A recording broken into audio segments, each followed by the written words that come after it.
बिहार से, जहां राजधानी पटना में सामने आया है लव जिहाद का मामला। सिराज नाम का आरोपी है। 3 साल तक युवती का यौन शोषण किया। 3 साल पहले एनएमसीएच में पीड़ित से उसकी मुलाकात हुई थी। आरोपी ने अपना सोनू नाम बताकर युवती से दोस्ती की थी, शादी का झांसा दिया। युवती का यौन शोषण करने का आरोप है। इस्लाम कबूल नहीं करने पर युवती से मारपीट करता था यह आरोपी। पीड़ित के इनकार करने पर दूसरी लड़की से इसने निकाह कर लिया।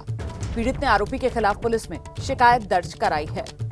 तो ये लव जिहाद का मामला बिहार की राजधानी पटना से सामने आया। 3 साल तक युवती का यौन शोषण किया। युवती पर दबाव बना रहा था इस्लाम कबूल करने का। युवती ने मना किया तो फिर इस आरोपी ने निकाह कर लिया। इसी को लेकर युवती की तरफ से पुलिस में शिकायत दर्ज करवाई है।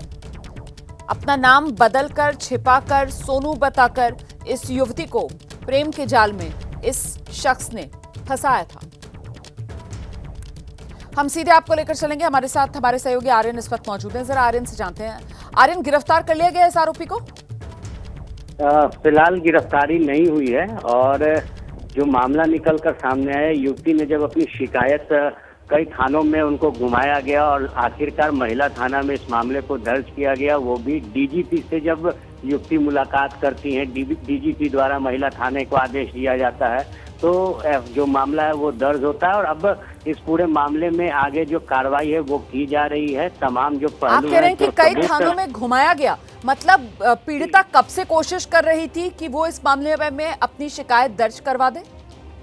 देखिए, 19 तारीख को जाकर ये जो एफआईआर है वो दर्ज किया गया है और तकरीबन 1 हफ्ते तक जो युवती थी वो विभिन्न थानों में घूम रही थी अपना आवेदन देने के लिए, लेकिन उनके मामले को नहीं लिया जा रहा था। आखिरकार युवती ने डीजीपी के जनता दरबार में गुहार लगाई, अपनी बेबसी को उन्होंने वहां बताया, जिसके बाद पूरे मामले पर पुलिस एक्शन में आई और डीजीपी के हस्तक्षेप के बाद इस मामले को पुलिस ने लिया और अब इन्वेस्टिगेशन जारी है। तो अभी तक आरोपी का कोई पक्ष सामने आया है क्या?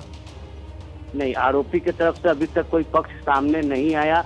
पुलिस की जो टीम है उनके घर पे भी गई थी, हालांकि वहां पे सिराज नहीं मिला है, लेकिन अब जो कार्रवाई है वो प्रशासन कर रही है। जो सिराज है, जो आरोपी है, उसके परिजन से भी बातचीत की जा रही है। क्या और ये जो सिराज है जिसने अपना सोनू नाम बताकर इस युवती को प्यार के जाल में फंसाया, फिर उस पर धर्म बदलकर शादी करने का दबाव ये बना रहा था, जिसके बाद युवती ने मना कर दिया और अब इसने निकाह कर लिया। तो इसने निकाह कब किया, इसको लेकर कुछ जानकारी मिल रही है? इस निकाह की जानकारी तो नहीं है, लेकिन युवती ने बताया कि हाल के समय में ही उसने निकाह किया है। निकाह को लेकर 2-3 महीने का वक्त हुआ और जब उसे इस बात की जानकारी हुई तो युवती सिराज के घर पहुंची, जहां पर सिराज के परिवार वालों ने उसके साथ हाथापाई की और वहां पर उन्होंने कहा कि हमारे धर्म में 2 शादियां की इजाजत है। और ऐसे में जब पूरा मामला सामने आया तो युवती के परिजन थाने पहुंचे। बहुत धन्यवाद आपका आर्यन, इस तमाम जानकारी के लिए। नजर बनाकर रखिएगा, कोई और अपडेट होगा तो दर्शकों तक पहुंचाएंगे। बस छोटे से ब्रेक के लिए हम रुक रहे हैं, लेकिन उससे पहले जो ये पीड़ित युवती है इसका बयान सामने आ रहा है, जरा वो सुनाते चलते हैं आपको। जब मैंने एफआईआर करने की बात कही तो लड़का मुझे कंटिन्यू धमकी, लड़का ही नहीं, लड़के का जो मंझला भाई है और लड़के का अब्बू, तीनों मिलके मुझे धमकी देने लगे। उसकी ऑडियो रिकॉर्डिंग भी मेरे पास में, धमकी वाली।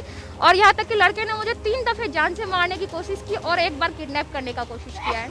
इसकी और सीसीटीवी फुटेज भी अवेलेबल है।